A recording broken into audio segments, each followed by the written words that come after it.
Amy. It's happening.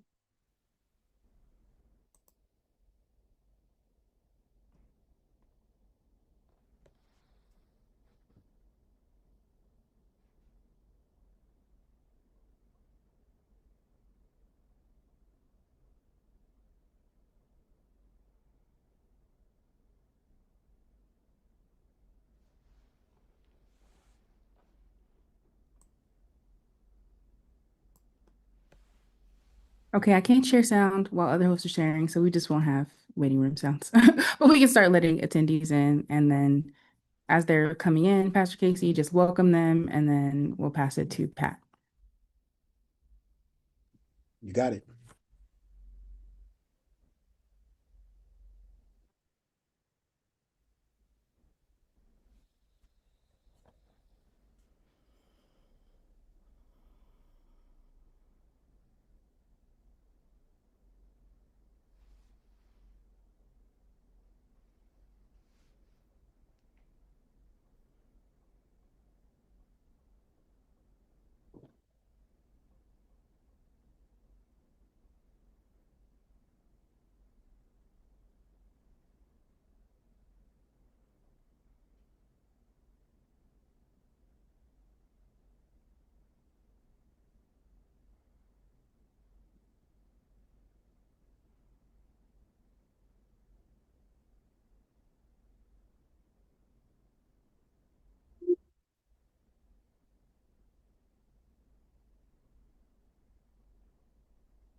Welcome, welcome. Come on into the room. Come on in the room tonight. We want to welcome you as the room continues to populate to the Black California Governor's Candidates Forum.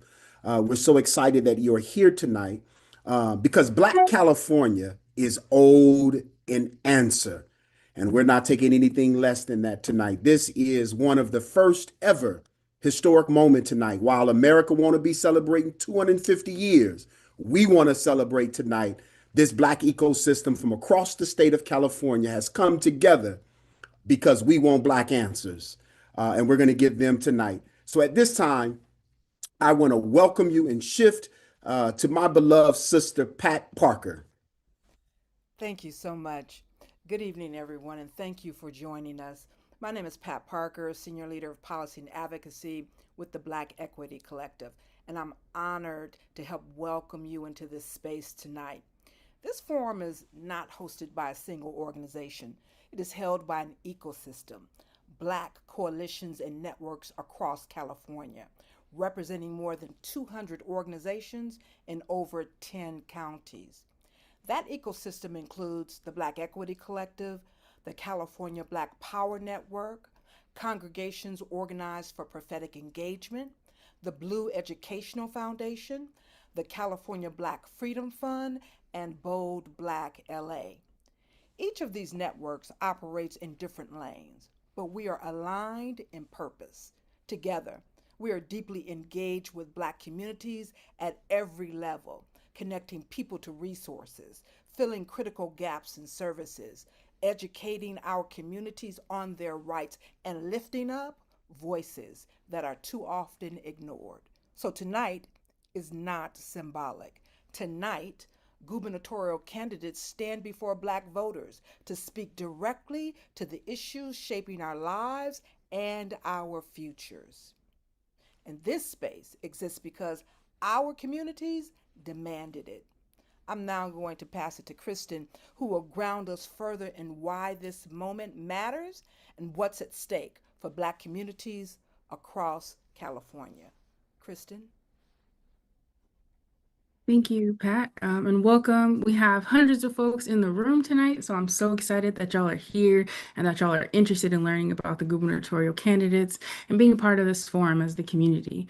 Black Californians are essential to the fabric of the state. We have been fundamental to the economic, cultural, political development, and success of California since its inception. It was Black civil rights leaders who paved the way for the diverse and progressive California that we all enjoy today.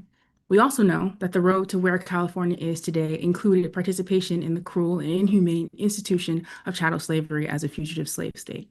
In 2023, the California Reparations Task Force released a report connecting the dots from the conditions Black communities face today to the historical injustices of Jim Crow and state-sanctioned violence and discrimination. Across the state, Black people face disparate rates of housing instability, making up 20% or more of the unhoused population in most major cities. Our communities and schools are deprived of investments that support youth in meeting educational milestones and graduating from high school. These issues compound, impacting our access to upward mobility and economic stability, or leading to chronic diseases that have caused Black people to have the lowest life expectancy rate of all racial and ethnic groups in the state. We are owed repair, and we need state leadership who will not only protect the progress that we've made, but advance deeper systemic changes that provide affordable housing, close health equity gaps, protect elections, and advance rural safety. You can see on this slide some of the things that we're hoping that these candidates will speak to tonight. In June, we are going to take the first step in selecting California's next governor. And this governor has the power to impact each of these issues as the person who directs the state budget, deciding where billions in public funds go, sets the tone for the political agenda of California's leadership, and signs or vetoes bills that could impact housing, education, reparations, and more. The governor also issues executive orders that can immediately shape state policy and the operation of state agencies. Lastly, the governor appoints judges, agency heads, and commission members who implement key policies and make direct decisions about individual lives. This election is really significant to advancing a Black agenda in California. In that vein, before we get to the panel, we want to make sure that you all have the information that you need to vote in the primary election in June. And I'm going to pass it to my colleague, Erin, to talk more about key information that you need to know to participate in the election this June. Hello, thank you, Kristen. So you just heard about where we actually are as Black Californians, the conditions our communities are living under, and what the governor's office can move on with the political will to do so. Next, I'm going to talk about the logistics of how to cast your ballot in the June primary, and then I'll speak to why this primary, more than almost any other election you'll vote in during this election cycle, is where Black political power gets exercised or gets handed away. So Election Day is Tuesday, June 2nd. Polls are open that day from 7 a.m. until 8 p.m. If you're in line at 8 p.m., you stay in line. They have to let you vote. Next, if you're an active registered voter in California, a ballot is coming to you in the mail. Counties start mailing ballots on May 4th, this week. So yours should land in your mailbox in the first couple weeks of May. The first thing to do tonight, after this form wraps up, you should go to voterstatus.sos.ca.gov, which should be in the chat. We'll drop it in the chat next. So that's the California Secretary of State's website. Make sure you're on the voter rolls there, make sure your address is current, and make sure your ballot will be on its way. Then send that link to everyone in your house, your family, your coworkers, folks in your church or organizations you're involved with. Tell them to do the same. If you aren't registered yet, the deadline to register the standard way is May 18th. You can do it online at registertovote.ca.gov in about 5 minutes, and that link should also be in the chat. And even if you miss May 18th, you're still able to register and vote on the same day. It's called same-day conditional registration. And that runs from May 19th through Election Day itself. You just show up to a vote center, register there, cast a provisional ballot, and it gets counted once the registration is verified. Voting laws and systems, we know, don't always work the way they're supposed to for our communities.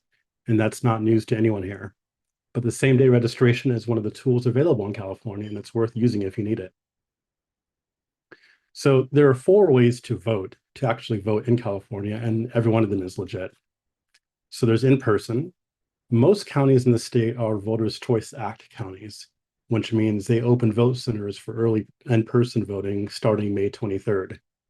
Across the rest of the state, early voting starts May 30th, the Saturday before Election Day. And the link should be in the chat about how to go to the website to check to see if your county is one of the Voters' Choice Act counties. And again, most of them are. And then on June 2nd, Election Day itself, polls open at 7 a.m. and close at 8 p.m. Next, there's vote by mail. So in that case, your ballot comes to you, you fill it out, you sign the return envelope, and then you send it back. Technically, it needs to be postmarked by June 2nd and received to your county by June 9th, but depending on the speed of the Postal Service, mailing it the day or the day before can really run the risk of not making it to your county by the June 9th, which is when it needs to be there and not being counted. So we recommend mailing it at least a week before, so by Tuesday, May 26th. And then drop boxes. So ballot drop-off locations open May 5th, and they stay open through 8 p.m. on Election Day. Using a drop box allows you to skip the mail entirely. If you go to caearlyvoting.sos.ca.gov, you can find every drop box and vote center in the state. And I just wanted to give a word about USPS here. So they've been warning folks in the past few years that they cannot guarantee on-time delivery of ballots dropped close to Election Day. If you are mailing on Election Day itself, do not drop it in a blue Postal Service mailbox. Go inside a post office box or post office and get a hand stamp postmark. Or better yet, if you can, skip the mail entirely on Election Day and use a drop box. They're open until 8 p.m. on June 2nd, same as the polls. So before I'm going to speak to the nature of the primary in particular, before I do that, I just want to note that if folks have any questions about when, where, and how to vote about this topics I just covered, feel free to post those questions in the Q&A function, and we'll try our best to get to those as we can. So here's more about why this primary is of particular importance. California has what's called a top 2 primary. On June 2nd, every registered voter, regardless of party, regardless of whether you're registered with any party at all, gets the same ballot for governor and can vote for any candidate in it. The 2 candidates with the most votes go on to the general election in November. That all means a primary is the only election where you actually have the full field to choose from. Right now, that field's packed. Democrats, Republicans, independents, establishment folks, third-party folks, a lot are in the mix. After June 2nd, California cuts that field down to 2 names. So those are the only 2 names for governor you'll see in November. Because this is a top 2 system, both of the candidates who advance to the general election can absolutely come from the same party. So the shape of the election, who's even an option for us, is getting decided right now through June 2nd. That means if the candidate who actually speaks to our communities, who actually shows up on reparations, on housing, on ending the school to prison pipeline, does not make it out of the June 2nd primary, they're not on your November ballot. We don't get a redo on this. And here's what makes it urgent for us. California's gubernatorial primary turnout is historically really low. In 2022, statewide turnout was 33%. And when Black voters aren't heard loud and clear in a primary, what we get is November, where we're told to pick between 2 candidates other folks already picked for us. And then we're asked to be grateful for that choice. In every election cycle, we watch candidates' Black agenda shrink between the campaign trail and even just their swearing in. Reparations becomes an apology with no systemic change. Housing doesn't go further than being a task force. Ending the school to prison pipeline is simply a working group. So tonight is not us auditioning for them, it's them auditioning for us. Your primary ballot is that leverage. That's how campaign promises become things we can hold them to when they're in office. So with that, I'm going to hand it to Pastor Samuel Casey again. Pastor Casey, by the way, is the founder and executive director of Congregations Organized for Prophetic Engagement, or COPE, and he will give us some context in the format for the forum and then bring the candidates in and get this forum started. Absolutely. Thank you so much, Pat, Kristen, and Aaron. Let's welcome into the room tonight our candidates who have showed up tonight. Wanted you to know that we've actually invited all of the candidates, but these are the ones who made time for us tonight. Remember that. These are the candidates who made time for us tonight. We want to welcome Antonio Villaraigosa, Butch Ware, Matt Mahan, Nancy Young, Ramsey Robinson, Tom Steyer, and Tony Thurman. Here's how we're going to rock tonight, how we're going to operate. We thank you for being here tonight and joining us. We've invited all of these guests to join us to speak to Black people, speak to our issues, and how they're going to earn your vote, my vote, our collective vote, and how their platforms speak to the issues specifically impacting our communities. It should be noted that everyone did not show up. We appreciate your decision, though, to show up tonight for Black people and to engage us on tonight. So we welcome our guests again tonight. And as mentioned earlier, this audience is reflective of Black communities across the state of California. We have community advocates, leaders, organizers in this space, directly impacted constituents and community members, faith leaders and organizations, teachers, and health advocates. Um, Here's what we must understand. I think there are sometimes in opportunities that show up for us like this where people don't take our issues or us very serious. So we'll start with who's here tonight. And this is the format of our forum. We'll be asking some questions covering a range of issues, including housing, health, education, public safety, and most importantly, reparations. Each of you who have shown up tonight will have 1 to 2 minutes to respond. And we have a timer set so that you are very intentional about how you spend your time. And listen, we have no problem. Hear me when I say this. No disrespect. While we excited that you showed up tonight, we want to respect time. You have 1 to 2 minutes to answer, and there's a timer that will be there for you, but we will mute you with all love and due respect. Also, this is not a debate. This is an open space, really, for us to dig into the platforms of each one of these candidates. So we encourage you as candidates to keep your talking points to your individual platforms. We don't want to repeat of what we saw on CBS last night. We want you to speak directly to your platforms rather than the others. So each candidate will have an opportunity to respond. Who do we have with us tonight?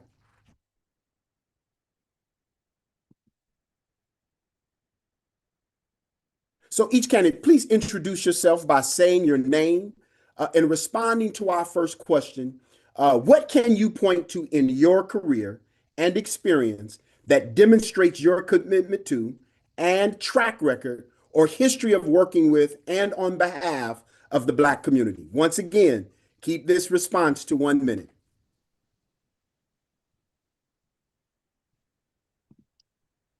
Who goes first? I guess since you off mute, we'll take you, sir. Okay, well, it's good to be on with all of you, and thank you. Well, how about this? At 15 years old, I helped start the Black Student Union, led the walkouts in my high school. I was chairman of the Third World Coalition at UCLA. At 25 years old, I was president of a union that was 80% Black at the U.S. Equal Employment Opportunity Commission, 5-state union, enforcing our employment discrimination laws. Later on, I started the Latino Black Roundtable with Mark Ridley Thomas. I have been a coalition builder my entire life. Met Karen Bass in the Coalition Against Police Abuse in 1973, working across racial grounds. So I got a long history. President of the ACLU, civil rights leader. So that's my minute. Where's the I can't see the clock. We'll take that as your 1 minute introduction. Yes. Thank you so much. If we'll have next, I think Tony Thurman is on. Thank you, Pastor Casey. Good evening, everyone. My name is Tony Thurman. I serve as the state superintendent for schools in California. And over my 18-year career, I have worked on programs and legislation to ban private prisons. I have passed legislation that takes money out of the jails and puts it into schools, both in the form of restorative justice programs and in the form of programs to address the issues related to chronic absenteeism. In the space of education, I passed a legislation to establish transitional kindergarten for every 4-year-old for free in our state, universal meals for every student in our state, $4 billion for mental health for every student in our state, and $6 billion for broadband, because as we discovered in the pandemic, many Black and brown students did not have access to computers. As governor, I will provide the funding for a reparations package, for job programs, for small businesses, and for strengthening education and healthcare in our state. Thank you. Thank you so much, Mr. Tony Thurman. At this time, we will have up Nancy. Good evening. I am Dr. Nancy Young, living to the dream as the first woman and first African-American mayor of Tracy. My track record record is defined by unapologetic leadership. I didn't just hold office, I shifted the culture. I institutionalized the raising of the Pan-African flag for Black History Month and Juneteenth. Through the Tracy African American Association and my nonprofit, I've raised income for scholarships and provided the mentorship that sent hundreds of our youth to college and my own children to Howard and Morehouse. My commitment is lifelong, from the NAACP and BWAPA to the African American Mayors Association, where I fought for national representation. Whether mentoring foster youth in my own home or inspiring young girls at the Girl Scouts, my life's work has been about bridging the gap between potential and power. I don't just talk about the Black community, I lead from within it. Thank you. Thank you so much. At this time, I believe, I think that's all the candidates we have at this time. Tom Steyer's on. Or Tom Steyer, Butch Ramsey. Ware. We'll go with Ramsey and Tom Steyer. Ramsey Robinson and then Tom Steyer. Sure. Hello, folks. My name is Ramsey Robinson, candidate for the Peace and Freedom Party for Governor of California. I'm a mental health social worker in Bayview Hunters Point. This is one of the last Black communities in San Francisco, and I earned my credentials on the front lines of the mental health crisis, the housing crisis, the war on our Black communities. And this is the type of work when Banko Brown, a trans brother, was murdered for the crime, heavy air quotes, of being hungry. We not only mobilized hundreds of people out in the streets and put pressure on the DA to release the footage to show that he was innocent, but we also messaged in a $4 trillion economy, there's no excuse that anyone goes hungry. And this is the type of work that is the foundation of my campaign. And this is why I'm fighting for reparations, housing, and healthcare for all. As a matter of fact, the Peace and Freedom Party was co-founded with the Black Panther Party in 1967, has had ballot status every decade, and building a mass movement of organizers who are going to fight beyond June 2nd is what we're all about.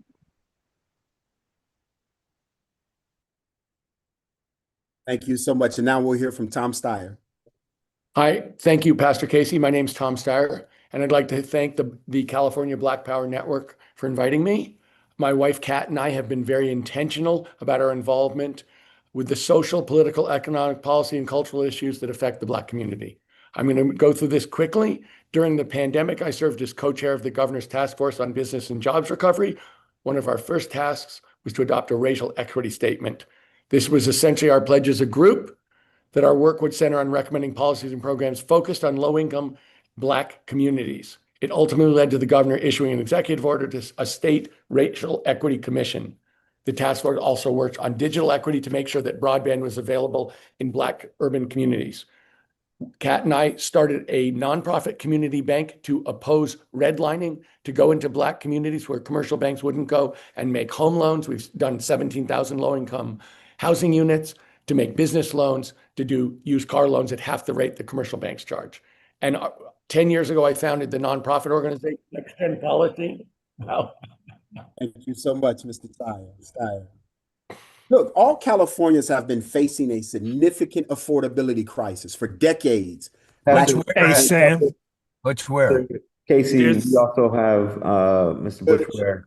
as Okay, and well. Matt Mahan, I didn't see them come in. Thank Yeah, you so you much did. for pausing. No, you got it, man. Sorry about that. My name is Blair. I'm the son of a locksmith with a sixth grade education who hustled to make ends meet. And a teenage mother, 15 years old, pregnant with me, told by her high school guidance counselor to abort the child because she was pregnant by a Black man in 1973. And yes, I said 73. I'm 52 years old. Even light-skinned Black don't crack when you moisturize. I converted to Islam at the age of 15 when I read the autobiography of Malcolm X. Malcolm has been over my shoulder my whole life because he was candid about what white supremacy had done to him and his family, and I needed that healing. I converted to Islam after reading Malcolm's autobiography, and that was the birth of a Black radical. I have taught Pan-African history, Black radical studies. I'm here at my office at UCSB. I've been a community activist and organizer in this space for 3 decades. So if the question is, what is our track record? My whole career is the track record, and I ran as the vice presidential candidate for the Green Party in 2024 to bring a Black liberation agenda to the 3rd largest political party in the US and the only one that's not corporate run. Thank you so much. Which where? Matt Mahan? Well, thank you, Pastor. Good evening, everyone. I'm Matt Mahan, thrilled to be here with you all. Thank you for the invitation. I want to start by acknowledging a very real truth, which is that San Jose has a small and declining Black population because people have been getting priced out. And I am sensitive to the fact that my city is only 3% Black, which means that Black community outcomes have not been a central accountability mechanism or feedback loop in my city for far too long. You have my commitment that as governor, I will establish a governor's council on Black California, ensure that we take an equity lens to our data analysis and create racial equity dashboards at the census level, at the household level to understand the disparate impacts of our policies. And we'll work with the Black Legislative Caucus to create an annual State of Black California report to help us be more accountable for outcomes. My career, I've always tried to expand opportunity. I was a Teach for America teacher focused on improving educational outcomes. And in government, I have focused. I'll continue. Thank you. Absolutely. We'll have another opportunity to hear more from you. As I stated earlier, Black Californians have been facing a significant affordability crisis for decades. Black people have been disproportionately impacted by housing instability. You will each have 2 minutes to respond to this question. As governors, would you support rent control? And what other specific pathways to affordable housing do you see for California? We'll go with Ramsey Robinson first. Happy to do so. Absolutely, yes, on rent control, but we want to extend that and take that much further. We are going to freeze the rents. There'll be no more evictions, no more foreclosures, and we want to ban all corporate landlords that are preying on us like vampires. So right now in this room, actually, where I give therapy, I'm working with a freshman. His family, like so many of the families that I work with, they're behind on rent, and they're asking this freshman that I work with to pitch in and get a job. Now, this is a kid that's already dealing with anxiety, and now because even though we have 187,000 homeless people in California, we have 1.2 million empty homes, his family doesn't have that. So when we say that we will use mechanisms that are already available to the governor, which the current governor is not using, like the Emergency Services Act, and we will freeze the rents, we will make sure there's no more evictions, and we will build 1.4 million homes. This is how we're going to address the housing crisis in California. We're also going to do it by divestment. The UC system right now has $32 billion invested in a genocide in Palestine. That $32 billion could build 160,000 homes. So these are the kind of divestment from war, investment into our communities that we're advocating for. And we see that the Democrats are completely incapable of doing this, of providing homes for us in California. They've had the supermajority in both the House and the Senate for decades, and they still have failed. They haven't been able to pass AB 1157 that would have expanded rent control. And that is because they are in bed with the real estate industry. So of course, they're not going to do anything that takes the power from the real estate industry into our hands. But this movement that we're creating with the Peace and Freedom Party, extending way beyond June, is about power in our hands, a roof over all of our heads, and no Black family will ever get displaced from their community. Thank you so much. Thank you so much. Dr. Nancy Young. Thank you for this opportunity. So I've never been one, sir, the crisis. California. Homeowners often have the security of a fixed rate mortgage, but our renters, including families in Compton and seniors in Tracy, are living in a state of constant financial anxiety. When rents fluctuate wildly every 6 or even 9 months, families can't budget for groceries and seniors are forced to choose between their home or even their medication or even food. I support rent stabilization measures because no Californian should be one rent hike away from homelessness. However, we must really be honest. We can't punish the small mom and pop mortgage holders who are also struggling in this economy. As governor, I would advocate for statewide consistency. We can't have a system where a family in Los Angeles has protection while a family in San Jose or San Joaquin County has none. We need a unified standard that protects renters from predatory increases while ensuring property owners can still maintain their buildings and their livelihoods. We must bridge the gap, not widen the divide, but rent is a bandage. The cure is supply. My administration will prioritize 3 specific pathways. Number 1, direct subsidies, creating workforce housing subsidized. Number 2, strategic connectivity, streamlining state permits to turn underutilized land into deeply affordable housing faster. Number 3, the COLA bridge. We need state level credits for those who our pensions don't keep up with the cost of living. We will build a way into an affordable future so that every Californian has a place to breathe, to eat, and to thrive. Thank you. Thank you so much, Dr. Nancy Young. Tony Thurman. Yes, I do support rent control. For those of you who know me as a city council member in Richmond, I voted to support rent control many times, and I voted for legislation to support rent control. My plan is to build 2 million housing units using the surplus property that school districts have in every single county in this state. If on each of those parcels we built just 12 units, we get to 2.3 million units, and I plan to do that by the year 2030. Also to provide down payment assistance grants to those who want to buy a home. The American dream of owning a home is slipping away right now.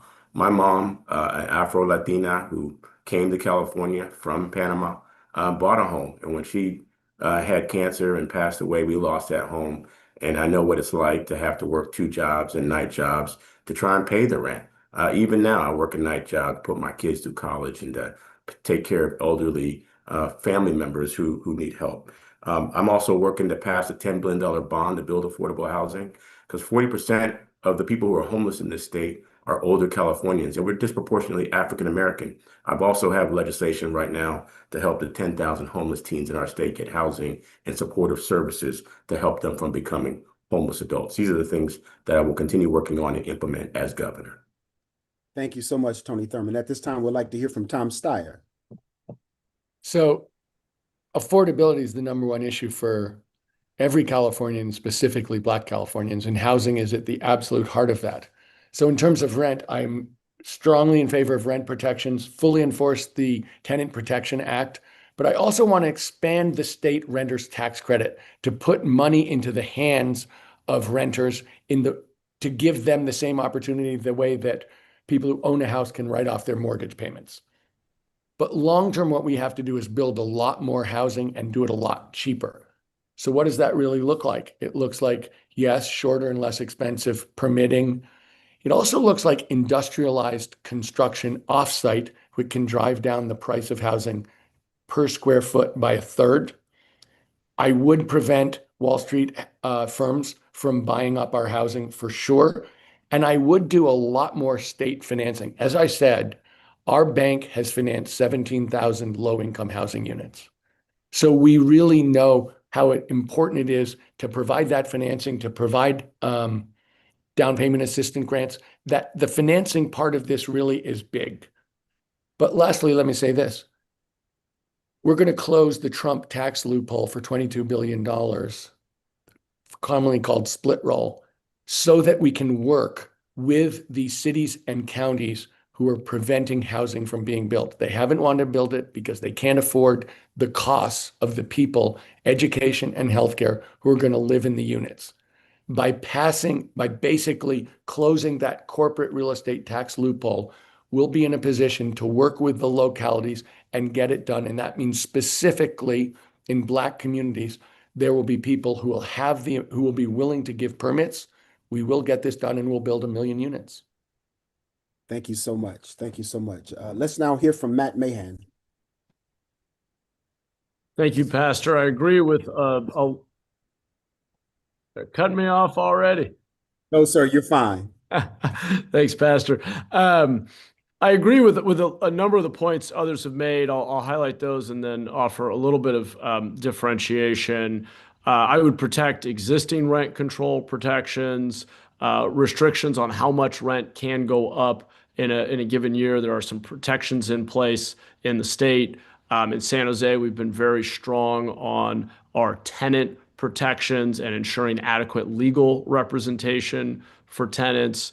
I agree with Tom on on a tax credit to try to provide some relief to renters who we know are disproportionately at lower income and higher risk of displacement.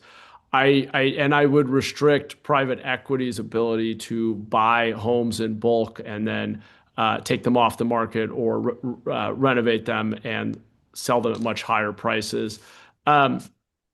I think, though, that fundamentally the only sustainable solution, in addition to all those protections, really is about supply. And unlike, well, I agree with my colleagues, I think what sets me apart is as a city council member and as a mayor, I have gotten housing built. I have stood in room after room with angry neighbors telling me they don't want more housing, they don't want more traffic, they don't want more neighbors. And I have fought to speed up permitting, to expand zoning, to reduce fees and other barriers, and to get housing built. And when we weren't building enough housing, we were bold about simplifying ADU, everything from ADU construction and townhomes at the low density end to getting multifamily housing built. We have thousands of homes under construction in San Jose. We've massively upzoned downtown and near transit in all of our urban villages. And I'm committed to building a lot more housing at all income levels. We've also been a real leader in subsidized affordable housing. So much. Now let us hear from Butch Ware. Rent control is a no-brainer. We've worked with tenants' rights and housing affordability groups across the state since I established this campaign last February. I've heard a lot of talk about new construction. Let me be clear. There are 14 empty units for every homeless person in the city of San Francisco. The problem is not fundamentally one of supply. It's fundamentally one of resource allocation. So the short answer to the question is I'm going to tax the shit out of Blackstone and BlackRock. Simply putting restrictions on allowing them to purchase new properties is not going to do enough. I'm going to tax them so hard that they can't wait to sell those vacant properties back to the state because my policy is housing first. When you go home for the holidays, the rule is everybody eats before anybody gets seconds. Well, housing first is that same rule applied to housing. We cannot have hundreds and thousands of vacant properties held by private equity firms while people are on the street. And how do I know? Because I lived on the street. I faced homelessness as a child. I lived in shelters, battered women's shelters, in my dad's locksmith van, and my father was on and off the streets for 20 plus years. So it is unconscionable that we would have 14 vacant properties for every homeless person in a city like San Francisco.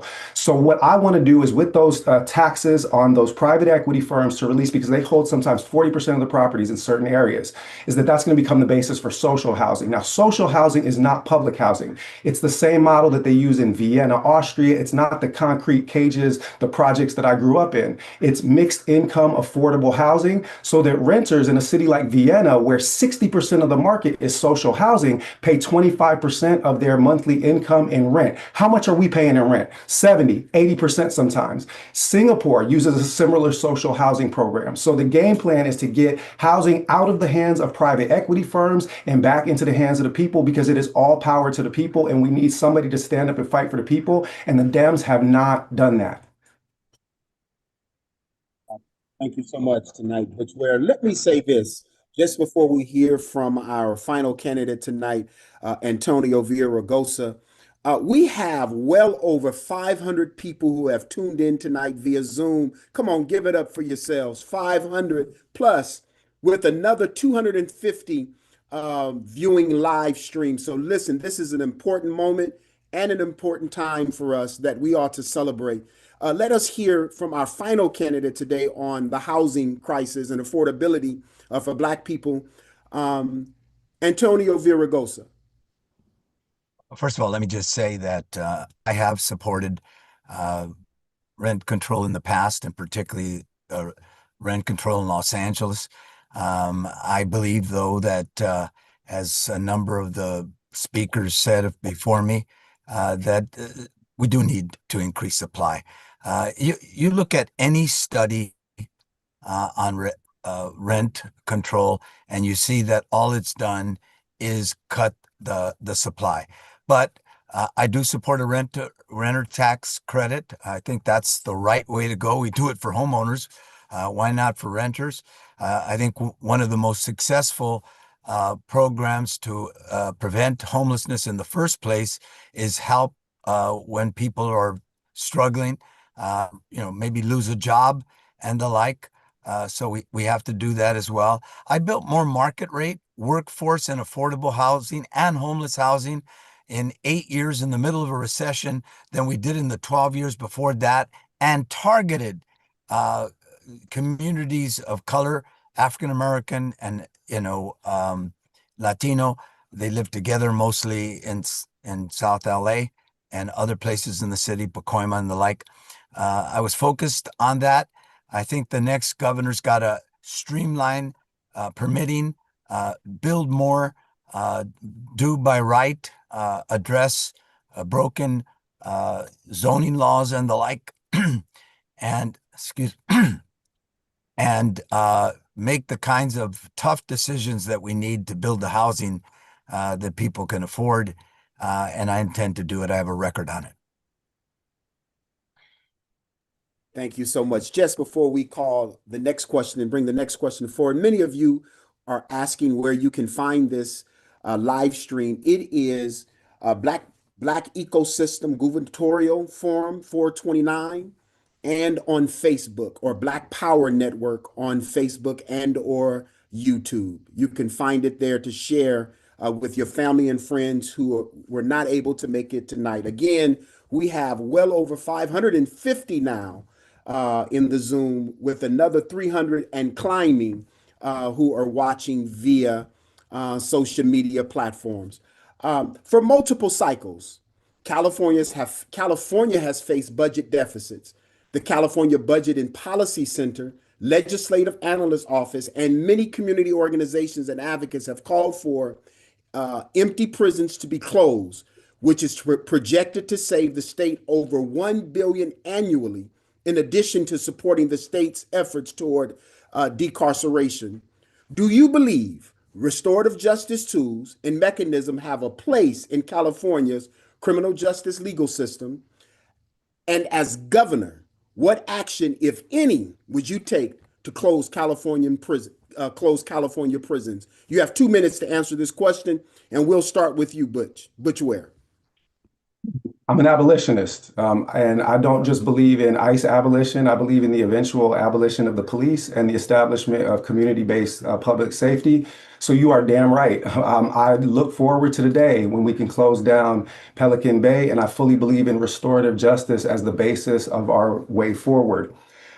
I'm a historian by training, and there is a direct line between chattel slavery and the prison industrial complex in this moment. There are more Black and brown people currently incarcerated in the United States of America than there were chattel slaves in the United States of America at the outbreak of the Civil War. And we have seen certain individuals, some even on this panel, profiteering from private prisons. And I am an abolitionist. It is absolutely critical that we move away from this and towards community-based models of public safety. I do not believe that the LAPD should be getting tanks while teachers are having to pay for their students' school supplies out of their own pockets. I don't believe that the Los Angeles PD should get $4.2 billion as their basic operating budget while the rest of the city is cut off and starved.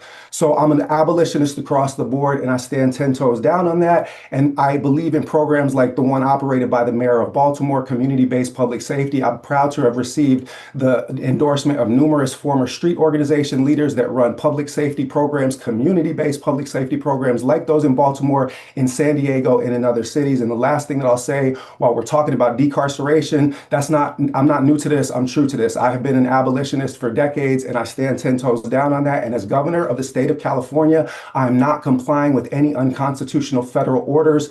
The feds are going to have to go through every lawyer and law enforcement officer in the state before I so much as touches a hair on the head of any California resident. And a governor that was standing on business could do that right now, but they won't, because it will defend their donor base. So they are not protecting our people. I will. Thank you so much. Let us now hear from Tony Thurman. As I mentioned, as a legislator, I passed the legislation to ban private prisons in our state.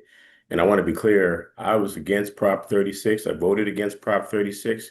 And I've made it clear that as governor, I will create more diversion programs because I do not think that there should be any situation where a person has to go to jail to get access to substance abuse support. And the folks on this same Zoom who are running, who voted for Prop 36, are saying that they think you should go to jail because you have a substance abuse problem. For me, that is a problem. Throughout my career as both a social worker for 20 years and as an elected official for 18 years, I have supported diversion programs. I've established the Summer Youth Employment Program.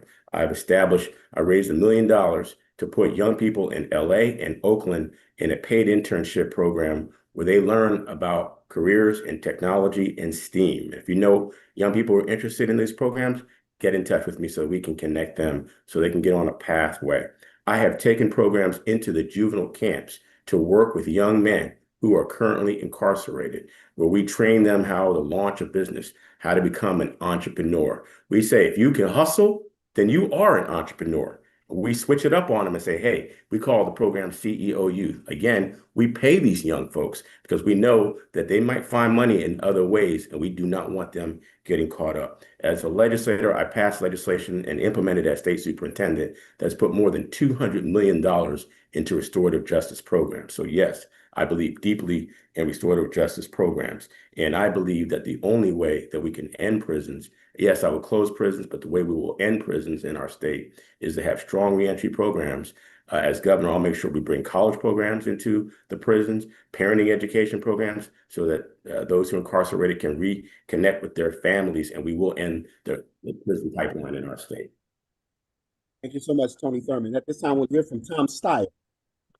So I know a lot of you have heard that I invested in private prisons, which is true 22 years ago. And I realized it was a terrible mistake and got out of it over 20 years ago. And I have worked consistently and strongly for rehabilitative justice, restorative justice ever since. And part of that has been through our Black-led nonprofit that fights for equity and justice, where we have worked to decertify police officers who've misbehaved, where we've worked to get rid of sentence enhancements.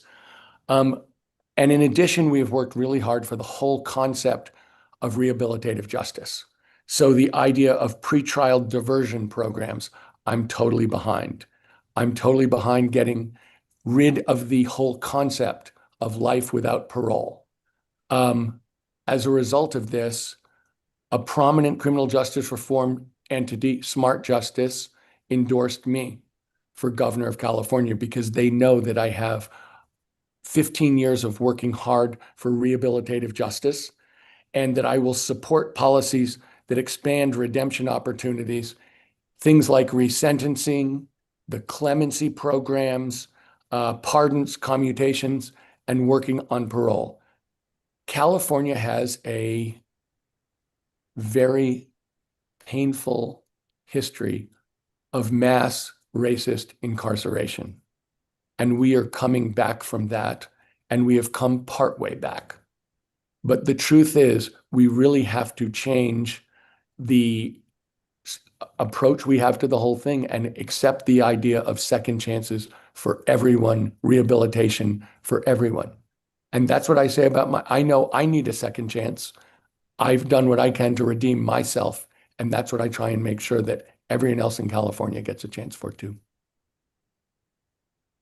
Thank you so much, Tom Steyer. At this time, we'll hear from Matt Mahan. Thank you, Pastor. Well, to pick up on that point, I mean, the starting place is we have to acknowledge that our criminal justice system broadly and three strikes in California specifically has devastated many Black families. We know that California's three strikes law led to a 12-to-1 sentencing disparity between Black and white Californians and tore families and communities apart. That's why I strongly support restorative justice. In San Jose, I chair the Youth Empowerment Alliance, where we invest over $7 million per year in evidence-based interventions for our youth to support them, to help them lead healthy lifestyles, to help them, as a diversion to the criminal justice system. And we're on a pathway to having no youth incarcerated in our county.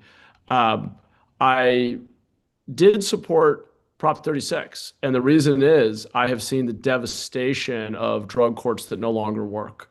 But I am committed to ensuring that it becomes an era of mass treatment, not a return to mass incarceration. I've committed to $500 million of funding per year, every year, to build out the treatment system we need. We're seeing right now in San Diego County, they are implementing Prop 36 effectively. 1,000 people in treatment, over 96% of people choosing treatment over a brief stay in the county jail, and they are saving lives. Overdose deaths amongst the homeless population in San Diego are down 25% over the last 12 months. So the answer isn't to incarcerate, but it also isn't to leave people on our streets to die. It's to create an alternative intervention model and create accountability for coming indoors and getting help. And I think that's an important part of the path forward. Thank you so much. Let us now hear from Ramsey Robinson. Well, restorative justice on every level of our criminal justice system, and that includes withholding funds from departments that refuse to give over to community control over the police. That includes clemency for our elders, people that should not be in prison and that have been there way too long. So for me, this is very near and dear, and I think personal to a lot of us in this Zoom room. I have people that are about as close as you can get to another human being that are in a prison sitting right now as we speak. We know here in California, Black folks like us, we make up 7% of the state population, but 29% of those incarcerated. And then when we're incarcerated, we're subject to super exploitations in the prisons, sometimes working as low as 8 cents an hour. This is because our prisons are for profit and are not putting restorative justice first. And we've seen that the Democrats are completely unable to push this forward where we can close our prisons down. Prop 6, which was a great proposition that would have ended prison slavery. The Democrats got it on the ballot, but they didn't do enough to campaign and push to get it through. And that's why we need a socialist candidate, because a socialist candidate always, unlike the Democrats, always puts people before profit. And I will do everything in my power to make sure that we push through legislation that makes sure that there's no more slavery in our prison systems at all. So we see now that really we have to have some prisons because we need to continue to keep the billionaires in there, put the billionaires in there. And that's not hyperbolic. These billionaires are still sitting on $1.2 trillion that they have stolen from us working class people. And a lot of that pot is because of the exploitation and the super exploitation in the prison system. And we're going to change that. Thank you so much. Last but certainly not least, Dr. Nancy Young. Okay, I thought I did hit unmute. Thank you so much. Yes, I understand it through my own life. I'm a daughter of Compton who made it to UC Berkeley, but I'm also that little girl who was denied service in a restaurant back in the 70s because of the color of my skin. I know that the struggle is attached to our identity from birth. When I look at our legal system, I don't just see statistics.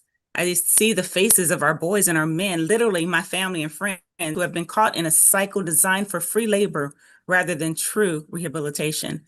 Do restorative justice tools have a place? Yes, they are essential. Our current system asks what laws was broken and how do we punish? Restorative justice asks who was harmed and how do we make it right? As governor, I will champion mechanisms like victim mediation and community-led accountability boards. We must move away, simply discards people and move towards one that heals the community and reduces recidivism by addressing the root cause of that behavior. On the issue of closing prisons, California is already, we must be intentional. Closing a building is easy. Ending the pipeline is the hard part. My administration will prioritize closing aging, high-cost facilities like the California Rehabilitation Center and reinvesting those hundreds of millions of dollars directly back into the communities they were stolen from. We will put that money into mental health, living wage jobs, and strategic connectivity programs that bridge the gap between a stake and a future career. We don't just need fewer cells, we need more pathways to success. Thank you so much. At this time, Closing out this question section is Antonio Villaraigosa. Yes, I do believe, absolutely believe in restorative justice. I mentioned that I was first involved with the Coalition Against Police Abuse, and in the 1990s, when in the 80s, and when I was speaker, when I was president of the ACLU, we were taking on the whole fight between crack cocaine and cocaine, the disparity in sentencing. I took on three strikes you're out. I didn't just talk about it today. In the legislature, if you look back, I was the lead at every turn. Ask Barbara Lee, ask everybody that was there back then. We did $100 million for juvenile justice. We focused on the camps instead of the CYA, because the difference between the camps, 76% didn't come back, whereas CYA at the time, 76% did go back. When I was mayor, I focused a lot on prevention and intervention programs, working with Connie Rice and some of the top people in the country to get people out of gangs in the first place.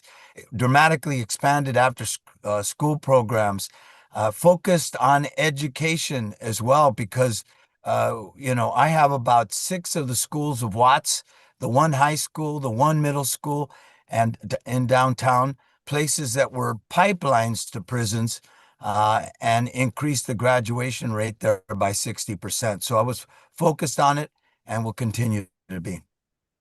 Thank you so much. At this time, we'll move to question number 4. Black students face some of the worst, hear me when I say this, the worst disparities in education, including Black students also, who face disciplinary actions, resulting in them ultimately being fed into the school to prison pipeline. How would your platform help improve educational outcomes for Black students in California and prevent the criminalization of youth that is driving students into the school to prison pipeline? You have 2 minutes to answer this question, and we'll start with Dr. Nancy Young. I just had a feeling you was going to start with me. All right, thank you. This is dear to my heart, because in the fight for our children's future, the best defense, I would say, the best defense is a good offense. My platform for safer and stronger neighborhoods isn't just about policing. It's about a relentless focus on prevention. We must stop treating behavioral issues like criminal ones. As governor, I will mandate, not suggest, that mental health professionals are deployed alongside law enforcement to de-escalate crisis. We will stop criminalizing our youth and start healing them by investing in the behavioral health infrastructure our schools have lacked for decades. We know the statistics. If a child can't read by the 3rd grade, the system starts building a jail cell for them in the prison by building a pipeline to possibility. I served 10 years on the Boys and Girls Club board specifically to raise. As the current president of the Kiwanis Club, I've led our members into K-8 classrooms to read with who the system was ready to. We don't need more metal detectors. We need more mentors and diverse teachers through programs like Student Discovery Program that I ran, so they can see their own greatness reflected in the front of the room. Finally, I have the receipts of an advocate. When a student named Kyra was facing an unjust expulsion, I didn't just sympathize, I stood in the gap.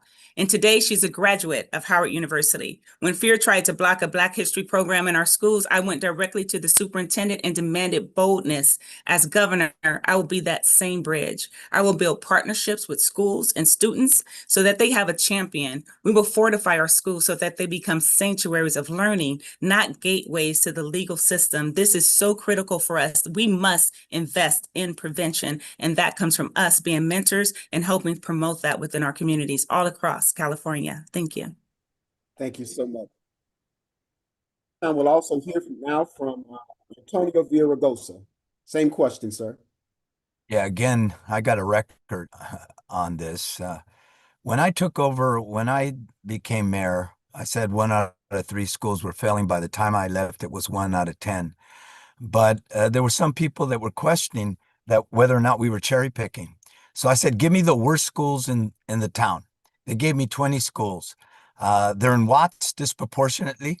They're on the east side in Boyle Heights, the poorest part of the east side, and they're downtown.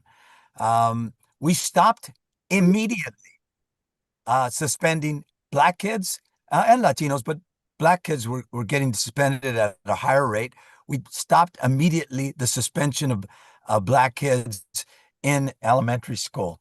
We did things like every kid in our schools is tested for gifted, and gifted kids the percentage went up 25%. Now the whole school district has done that. We focused on with these kids on literacy, math, but particularly literacy and blended learning, and saw increases across the board. My high school is an example. My former high school had a 25% graduation rate when I graduated a long time ago. 34 years later, when I became mayor, it was 36. It is now 90. The system is 92. Overall, my school has gone from two schools. One's 100 and the other's 96. I was focused on kids of color, but a big percentage of them, bigger than the population in the city, were Black. Thank you so much, Antonio Villaraigosa. At this time, we'll hear from Ramsey Robinson. Oh, thank you, y'all. Well, so what we need to do is we need to fully fund our schools, period. And we're going to break that school to prison pipeline by doing this, kicking out the police. They don't need to be in our schools. What we need in our schools is more mental health clinicians like myself, more nurses, more counselors. Right in this room right now, just a few hours ago, I was talking to a young brother who's getting closer to the streets, closer to the criminal justice system. And this is because he doesn't have, like so many of our students in California, what he needs to survive, but also thrive in our state. I know schools that are firing. They say they don't have in the budget for mental health clinicians like myself. I know schools that don't even have a PE program, that are cutting their choir program. In a state that has a $4 trillion economy, this is a crime. And actually, California is ranked 34th in per pupil spending out of all 50 states. So this shows us that the money is there and it's being concentrated by just 194 people in the state, 194 billionaires that look at education just like they look at housing, just like they look at the prison system as a way to make themselves more rich. What we're saying is by a permanent tax on these billionaires, again, who've stolen from us, stolen from our children, we can fully fund everything that the children that we know have in our California school systems. Because right now, East Palo Alto, they deserve the funding that Palo Alto gets. The people in Compton, the students in Compton, they deserve what Pac Heights in San Francisco where I live, what they deserve. So we're saying with building a mass movement through the Peace and Freedom Party that is not connected to the Democrats or the Republicans, and especially not connected to the billionaires who fund them and keep the status quo as it is, we're going to break the status quo and make sure our students have everything they need. Thank you so much, Ramsey Robinson. At this time, we'll hear from Tom Steyer. So my mom was a teacher, and she intentionally taught in low-performing schools where an awful lot of the kids were Black. And after she was through teaching in the public schools, she went and taught in prison for the same reason, because she believed that education is the great equalizer, and she wanted to give as many kids as possible the opportunity for that. My brother Jim has been an advocate for at-risk kids and education for disadvantaged kids for his entire life. And let me say this, what they have said to me from the beginning is, it's not just that we need to support our kids, we need to start earlier. It is true that third grade reading capability is an incredible marker for how people's lives will turn out. But as governor, I will push really hard for 3-year-old pre-K to get to kids as early as possible and start supporting them on that road to a good education. And I believe we need to change the way we do. We need more specific assets directed to the most needy school districts, the most needy kids. And I agree with everyone who said mental health clinicians in schools are absolutely something that we need. California has fallen far behind. We need to go back to being a top 10 school. And let me say this, I've said on day one as governor, I will call a special election to close a corporate real estate tax loophole that's worth $22 billion to the state. We need that money for the schools. The number one thing that determines kids' outcomes is how good the teachers are, and we need to pay them to recruit them, we need to train them, and we need to retain them. I will also say that Kat Taylor, my wife, and I worked really hard through the state to put together 200 organizations to support free breakfast and lunch for every school kid in California. The idea of kids going hungry in the richest state in the world seemed absolutely wrong, and we managed to end that. Thank you so much. At this time, we'll hear now from Matt Mahan. Thank you. I think it is an absolute crime that a Black child in Mississippi is 2.5 times more likely to be on grade level for reading than in the state of California. With all of our progressivism, all of our resources, we are failing far too many of our kids. And it's not, that failure is not evenly spread. It is disproportionately hurting Black students, communities of color more broadly. I am a former public school teacher. Education changed my life. I grew up in a rural community, Watsonville. My mom was a teacher. My dad was a union mailman. We were often paycheck to paycheck. And because education changed my life, I signed up through Teach for America to teach in Eastside San Jose, one of our lowest income neighborhoods with some of the lowest performing schools. Kids coming into my classroom are often 1 to 2 years behind grade level. And I fought like hell to get each of my kids onto grade level. Today, as a mayor, I invest in high dosage tutoring at earlier ages to intervene early and get kids the help that they need. The truth is, though, we need reform in the system. We need to have high expectations for every child and every teacher. We need to use evidence-based curriculum. We just had a fight in Sacramento for far too long over whether or not we should teach phonics, which we know works.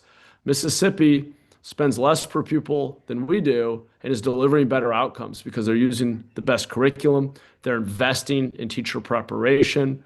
Housing is more affordable. We've got to remove barriers and build more housing so our teachers can afford to live near where they teach. I was renting with 6 other teachers just to make it work. So we've got to reform the system, measure learning, reward teachers whose students learn the most, intervene and help those students who fall behind, and never accept the bigotry of low expectations for any of our children. Let us now hear from Tony Thurman.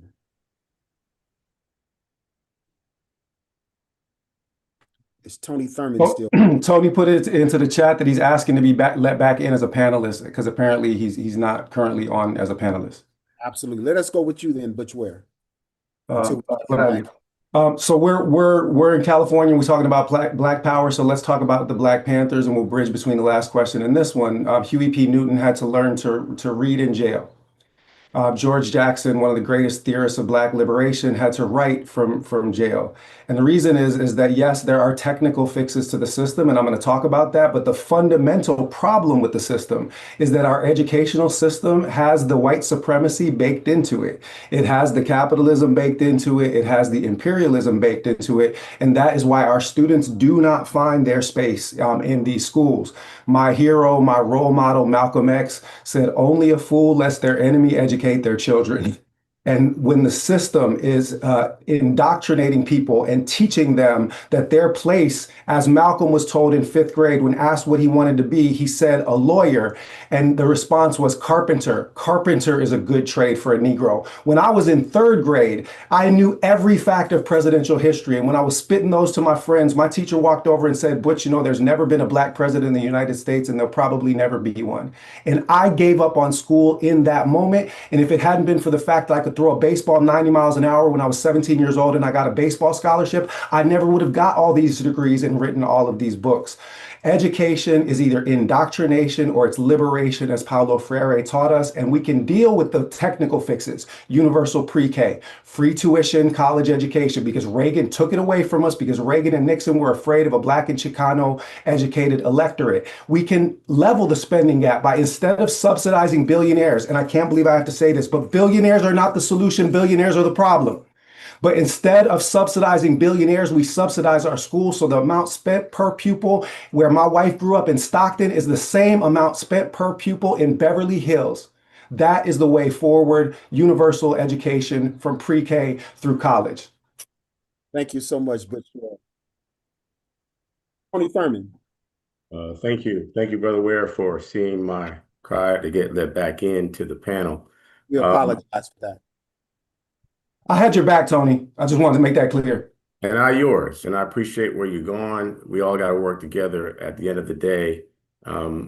Everybody on this panel is speaking truth that needs to happen to get things done. Look, education is a great equalizer. Saved my life. You know, I'm a person who grew up in a household where we didn't have food. You know, I lost both of my parents by the time I was 6 years old. I didn't know my father until I found him on the internet as a 40-year-old man. But I had teachers who looked like me, who believed in me, who pushed me, and they said, you will get this.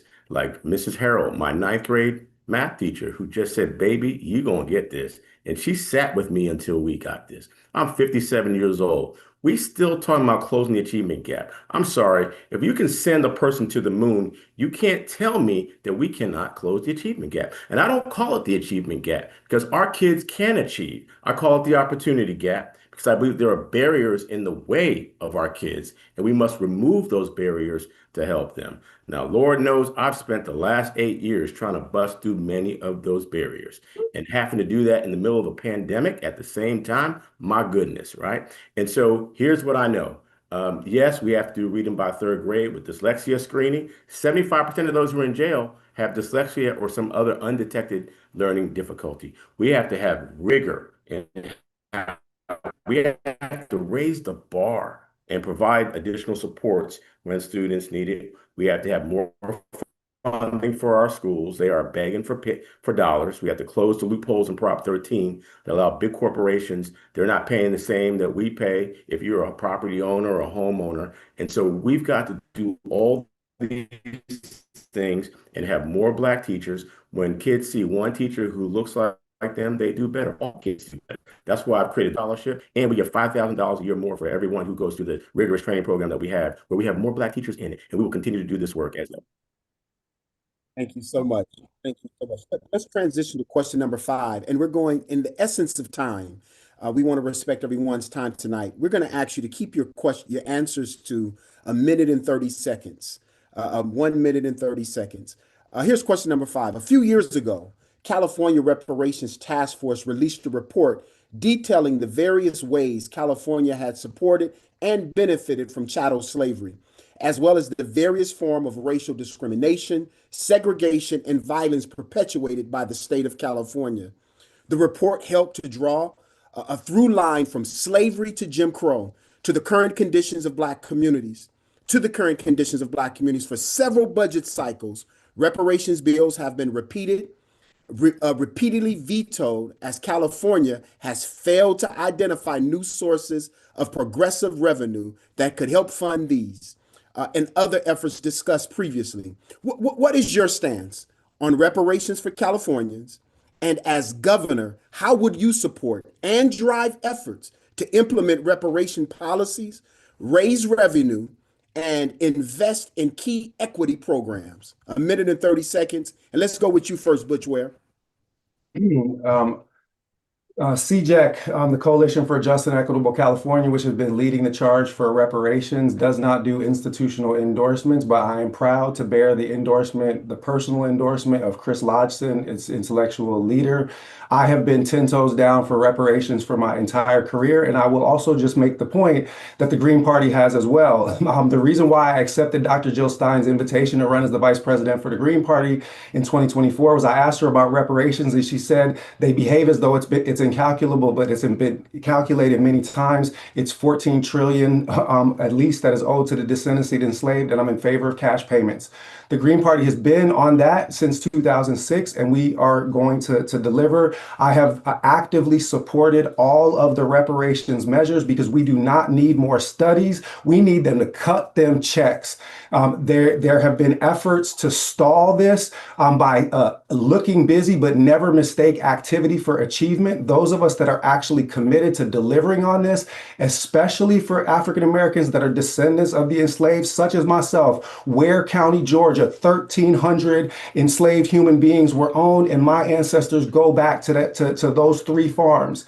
And it is about time that we are paid what is our due. And what has been lacking is the political will to deliver on it. I have been teaching reparations since I was 19 years old in a Pan-Africanist Revolutionary Reading Group. You're damn right I'm going to deliver.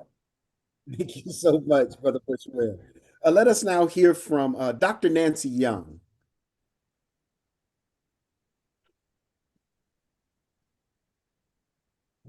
Oh, I've been having some challenges with my screen and with the Wi-Fi. Can you hear me? Because I was going to log out and log back in. Hear you fine. All right, then. Thank you. So reparations isn't a policy debate for me. It's my family history. I saw my mother restricted by redlining when we moved to Compton, and I carried the story of my father-in-law who actually received his 40 acres and a mule in Mississippi, only to have it stolen through tax manipulation and a lack of legal protection. When we talk about repair, we aren't just talking about a check. We're talking about the systematic theft of Black generational wealth through both force and fraud. As God, I won't just look at the numbers. I will look at the souls of the families who were displaced. I support the California Reparations Task Force recommendations and the Legislative Black Caucus's Road to Repair plan. We must move beyond apologies to action. As governor, I will fully fund the Bureau for Descendants of American Slavery to ensure it isn't just an office, but a powerhouse for genealogy, legal advocacy, source distribution. We need to focus on institutional repair, closing the home ownership gap, and funding community-led health initiatives. Finally, I believe in strategic connectivity. Governor, I will advocate for a permanent reparations trust fund. We must investigate how California industries benefited from the labor of enslaved people and use those findings to create sustainable multi-generational funding. Whether it's a direct restitution for victims of racially motivated eminent domain or down payment assistance for the descendants of the enslaved, my administration will be about restoring what was stolen. Yeah. Thank you so much, Dr. Nancy Young. At this time, we'll hear from Tom Steyer. So let me say that when I ran for president in 2020, I was the only candidate who loudly and repeatedly championed reparations. And I did that because it seems very clear, and I think the people who've spoken before me have said it very clearly, that in fact, this is what is legally due for generations of structural racism and mistreatment. And that's the way our legal system is supposed to work. So that's why I'm in favor of treating Black people like everybody else in this society, that when someone is mistreated, there is redress. And I would work very close. I agree with whoever has said, and I think everybody has said, that we've done an awful lot of study of this. And now the question is actually to get around to deliver results. And I will work with the Legislative Black Caucus to work on the funds to make sure that, in fact, we have the ability to answer this question. And let me say, I have proposed 3 specific things. One I said to you, which is to close this corporate real estate tax loophole. 2, I've said the people need to tax AI, and that is money which will go first to make sure we protect workers, but second of all, to provide this kind of funding, the kind of underpinning of funding. And third, I've said I'd close another corporate tax loophole. I will work with the Black Caucus to make sure we can fund what is needed. This time we'll hear from Antonio Villaraigosa. Well, let me just say that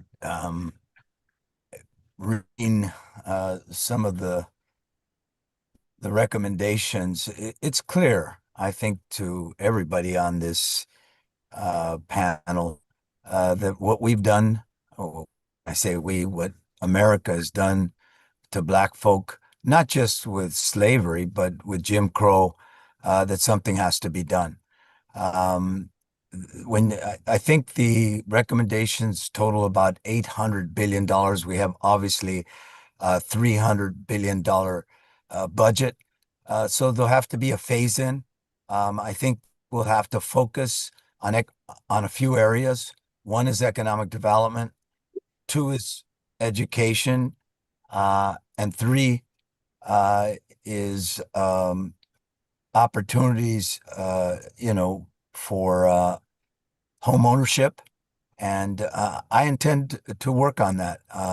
I can't tell you what the timeline's going to be right now, but I do know this, that if California is going to be a special place, an example for the rest of the country, we're going to have to address this.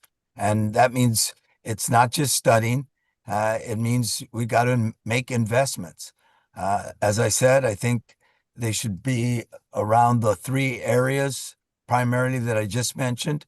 They should be phased. I can't tell you I know exactly where the funds for that will come, but I can tell you that most of my life is put up making these kind of investments. Thank you so much. Let us go now with Ramsey Robinson. I can tell you where the funds are going to come. They're going to come from the billionaires, which have stolen $1.2 trillion from us. I'm advocating for full reparations in direct cash payments. The Peace and Freedom Party is about economic and political power for Black people in California. So economic power, yes, full direct cash payments, but also we're eliminating medical debt. 15 million of us in the state of California are drowning under medical debt. That's the number one factor of homelessness. Also, guaranteed universal health care, no copays, no deductibles, guaranteed union jobs at $30 an hour, union jobs. This means political power as well. My granddaddy is from Orangeburg, South Carolina, is one of the most racist states in the South. And we know, so many of us in the Zoom room know that we have been stolen from. And the Democrats, they can create a task force that does studies and shows that we are actually owed, this task force has showed, $1.2 million for every Black person in California. That's great, but now we have to act on it. And that's exactly what we are going to do.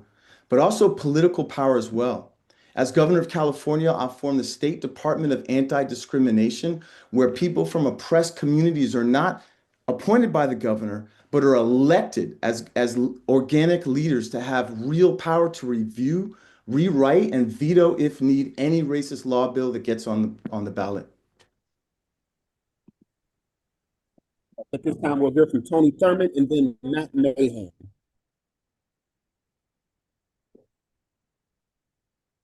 I put it in the chat. Tony is having Wi-Fi issues, so he has to be let back in again.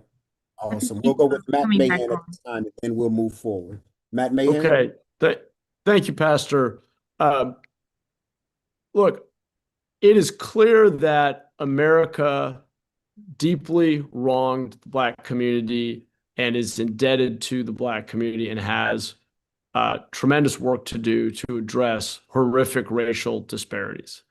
That being said, none of my colleagues noted Prop 209 or the very serious legal limitations that are involved. And so I'm not going to support legislation that's just going to offer false hope and then be mired in the courts for years and ultimately struck down.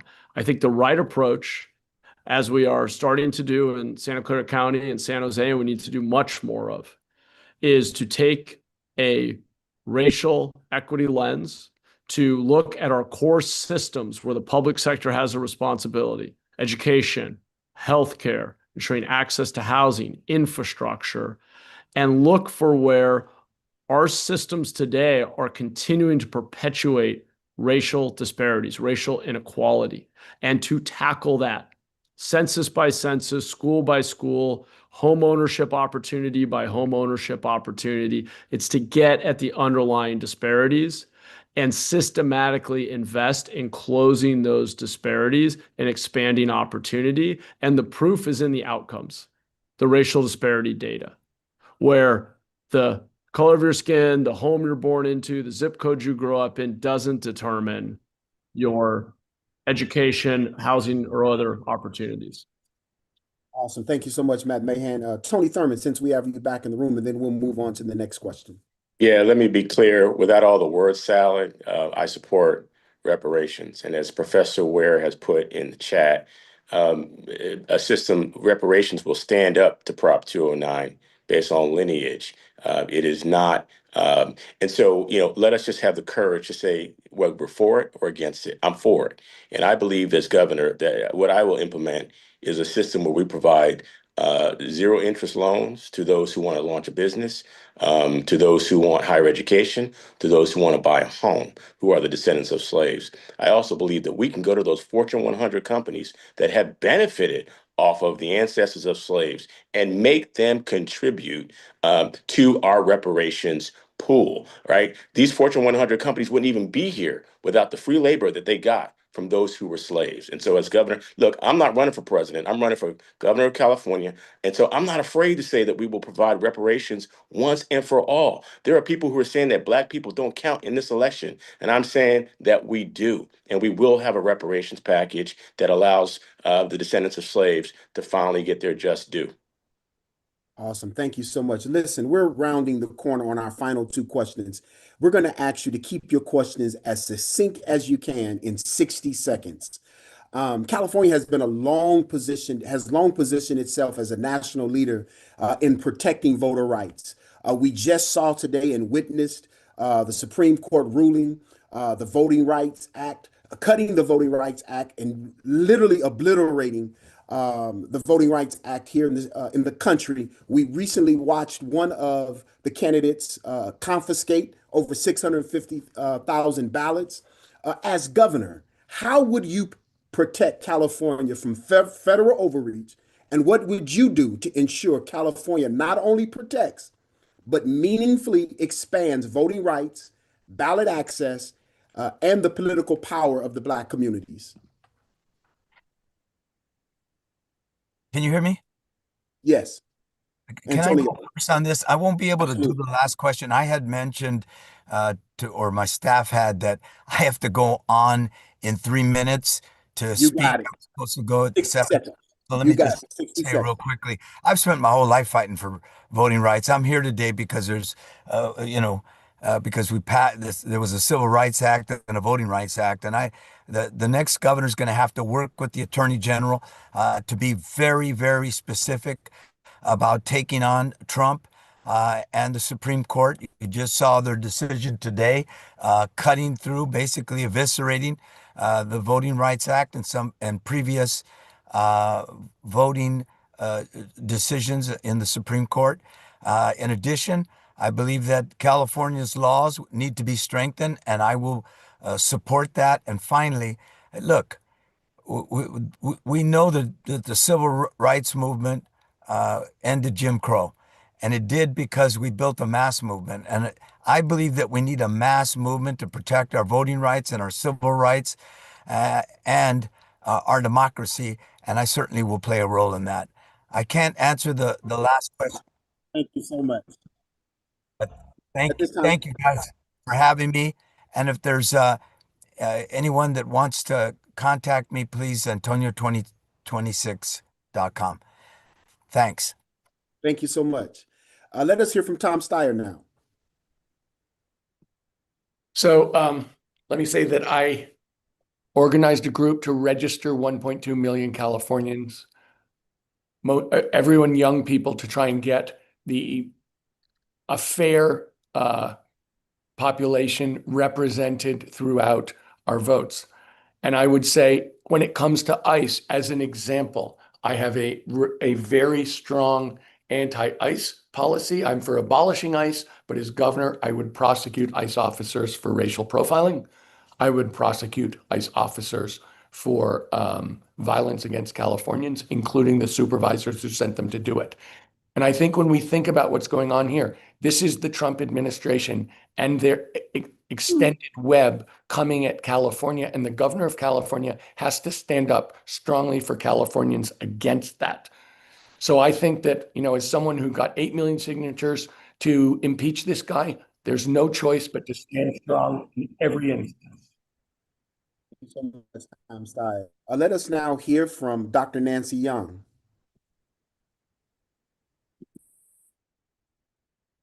Thank you. Okay, I'm on edge about being able. Am I coming through clearly? Yes, you are. Thank you. Okay, as governor, my priority, first of all, is making sure every Californian, particularly those in Black communities who have historically had to fight the hardest for their voice, has a seat at a table that can.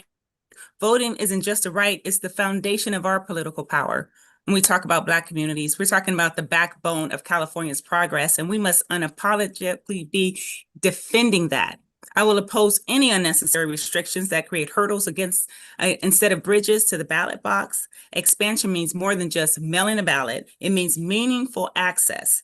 I will fully support the California Voting Rights Act of 2026, which strengthens our ability to fight voter suppression and vote dilution in court. But political power also comes from representation. Now, we must protect interest. All right, thank you. Dr. Nancy Young. We're getting short on time. Tony Thurman. I'll keep it brief. I supported Prop 50. I think it is a foundation that we can use in this conversation about creating districts that lean toward electing Black legislators and members of Congress. And I think that's really what is at stake here. We will have to have legal challenges and use the court, just as I've done more than a dozen times and won and prevailed against this administration. But we also will have to, as governor, work with Congress and flip Congress, change Congress, and ultimately change the White House, because there will be more appointments to the Supreme Court, and we have to change the numbers there. In the meantime, we have to do education, education, education around voting. We have to have voter protection. We have to have monitoring. We have to do the old-fashioned driving people to the polls to make sure that they vote and that they are not intimidated. I have supported early registration for our young people to register early as they're about to turn 18. I've sponsored legislation that allows young people to vote as young as school board elections at 16. And we have to make sure we create every opportunity for our people to vote. Thank you so much, Tony Thurman. Brother Butch Ware. I can't expect the Democrats to protect voting rights when they're trying to knock me off the ballot. They're disenfranchising the only Black Muslim candidate in the race right now, because 53% of Muslim Americans nationwide and 60% of Muslim Americans in California voted for me in the presidential election, and they are worried about me beating them on June 2nd. So that brings me to Malcolm. Malcolm said of the Democrats, you put them first and they put you last, and that makes you a political chump. Have they protected affirmative action? Have they protected DEI? Have they even protected the Voting Rights Act? We need to be serious. This is a party that cannot win an election for dog catcher without 80% of the Black vote. But what do we get in return for it?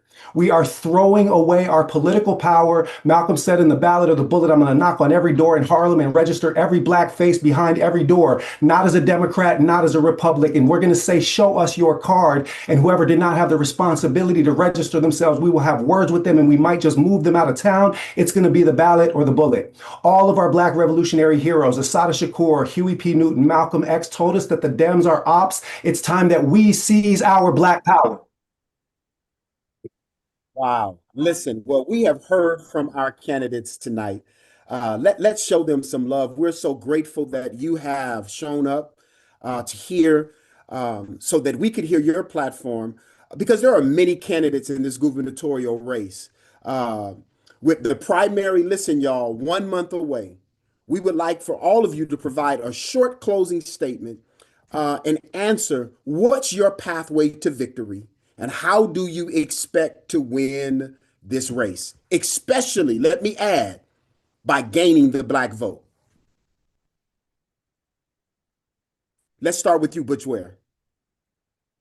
63% of registered voters nationwide say that these two parties, and this is a Gallup poll from 2023, do such a, quote, poor job that we are in need of an independent third party. The best way to get the Republicans out of the race is to vote for Butch Ware on June 2nd, and that is the outcome that they are most afraid of. When they made the move to knock me off the ballot, Tom Steyer was polling at 10, Katie Porter was polling at 10, Swalwell was polling at 10, and I was polling at 5. And they made that move because they know we have a grassroots movement. Tom has given $122 million to his own campaign and raised $160,000 from real people. We've raised 3 times that. Javier Becerra, I beat him 45 to 33 in an online poll, 45% to 33% in an online poll with 3,200 respondents yesterday. And that's since they made the move to knock me off the ballot. They are terrified of a Black Muslim candidate that is bringing together the environmental justice movement, the social justice movement, LGBTQ plus rights, and who will stand 10 toes down because this is a threat to their power base, both Butch Ware and the duopoly. Thank you. Can we hear from you, Dr. Nancy Young?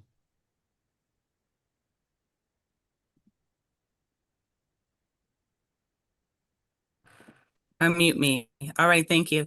Just briefly, I really wanted to thank the Black Power Network on this anniversary of the elections. We are reminded that our voices are our power. In my book, Unapologetic Leadership, I wrote about serving while Black. Today, that means fighting a system where your voice is too often determined by your donor list rather than your vision. As an independent, no party preference, I'm here to tell you California is in a crisis and we can no longer see the lesser of 2 evils. I need the Black vote, the voices of integrity, to support me. I have the 12 years of executive receipts. I have for me to help me break another glass ceiling and disrupt this whole system of division. Go to nancyyoungforgovernor.com and cast your ballot for me today, Dr. Nancy Young. Thank you so much. Thank you, Dr. Nancy Young. Please forgive me, Ramsey Robinson. I'm going to go with you next. Answer the last question as well as part of your closing statement. Forgive me, sir. No problem. Appreciate that. Yeah, so we're not just talking about a seat at the table. We are actually building a table if we talk about political participation. And what we're saying is we are going to create that table with the State Department of Anti-Discrimination. And this is, like I said, going to elect leaders, right, from organic communities that have real political power. This is not just an empty State Department. This is where we can read, review, and rewrite any racist bill that comes through, any homophobic, racist, homophobic, oh my gosh, it's been a long day, y'all. I'm a social worker. But really, this is about building power, right? And power is the ability to accomplish ends. And our ends is Black liberation and liberation for all of us. And we can do that through the Peace and Freedom Party. There is a reason that the Peace and Freedom Party is the fastest growing political party in California. We have deep roots with the Black struggle. Like I said, it was co-founded with the Black Panthers. We have ballot access and we have volunteers knocking on doors all throughout California. Thousands of doors, 26,000 doors we've knocked on in just the last 2 months. So we are keeping this vision of Black liberation alive with the concrete facts that just 194 billionaires in this state hold the keys to our cuffs. And when we organize in mass, we can get that power back. We can get the $4 trillion economy that we create back, and we can make sure that we control it. Socialism is when workers like us control the wealth that we create. And when we control that, we will make sure we all have the housing, healthcare, education, guaranteed union jobs at $30 an hour, and a dignified retirement for all of us. But there's no shortcuts. We need to build a mass movement that spills out of the electoral arena and into the streets. Thank you so much. Tom Steyer. Look, my campaign overall is about affordability for working people in California. And it's also about representing the underrepresented. And let me say that as part of that, when we see structural racism, we have to announce it and we have to intentionally address it. And there is obviously structural racism in our healthcare system, in our education system, in our system of home ownership, and in the kind of support that people who want to start business. That's why Kat and I started a nonprofit community bank to undo redlining. But the easiest way to understand what's going on here is who's opposing me. Big business is opposing me. The PG&E, oil companies, realtors, drug makers, and the prison guards are all spending millions of dollars to prevent me from being governor. And who's on my side? Smart justice, the teachers, the nurses, working people, environmentalists, progressives. Let me also say Isaac Bryan, Mia Bonta, Lola Smallwood Cuevas, Corey Jackson, Tina McKee, Please start calling. Thank you so much. Tony Thurman. Thank you for this evening. Look, I would be honored to be the first Black governor elected in the state of California. Let's be clear that for any Black candidate to win is an uphill battle because of the way things are set up.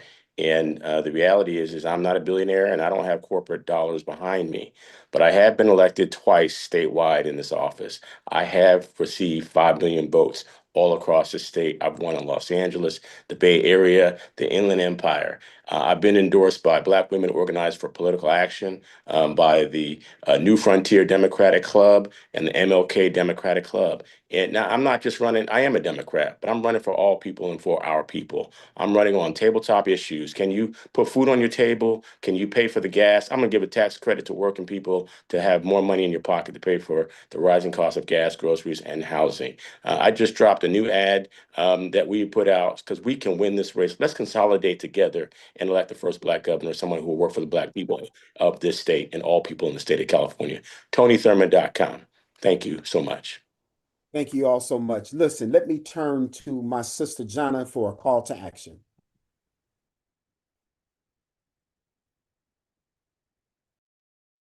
Thank you so much, Pastor Casey. And yes, good evening, everybody. So glad that y'all were with us today. And thanks again, to the candidates for those responses and for your participation in this.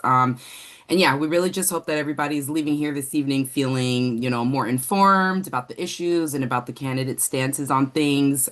So want to, go off of this momentum, now that we've been sharing this space and just kind of tap y'all in with some ways to, stay involved, get involved. We do, the folks in part of the ecosystem here all are going to be, having different volunteer opportunities for this election. As a ecosystem, we're educating voters across California. So you can definitely sign up at the volunteer link that is going to be dropped into the chat right now. So yeah, please sign up there, come get involved with this election, but also beyond the election too, right? We know, right, exercising power at the ballot, it's not the end of the fight. We can start with an election, but we want to stay engaged. We want to get involved in deeper advocacy. So yeah, we definitely want you all to join us in these bigger fights, in the long-term fights to build power across the state. And yeah, so please again sign up at the link in the chat. And we can go to the next slide.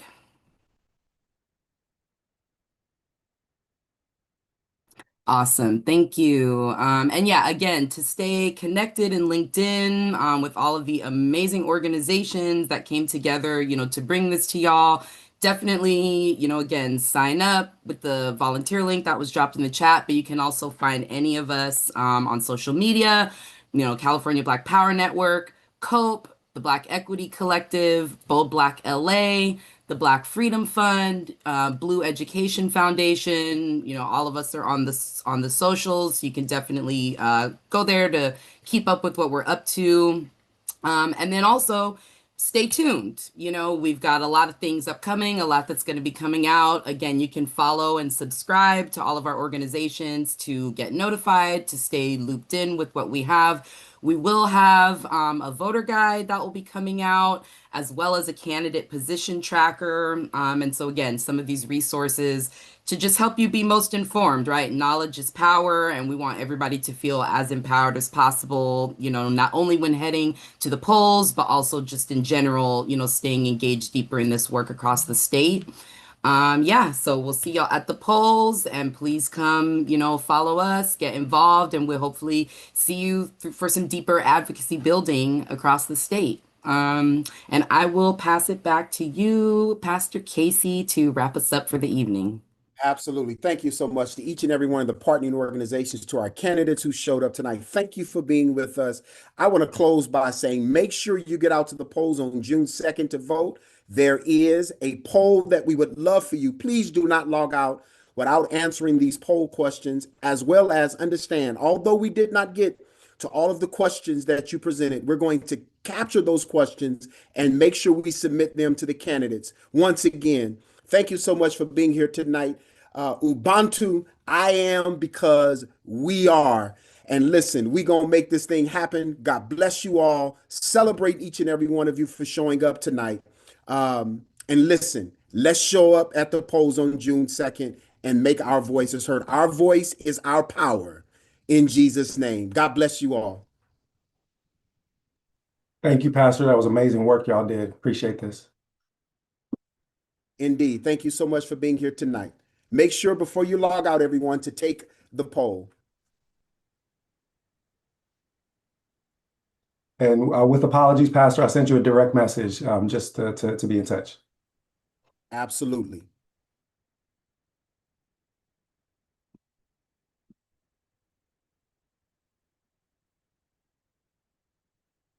Wish we had some music because we're live streaming, I guess. And if I could sing, I would sing a song, but I want to make sure y'all complete the poll, so I won't sing.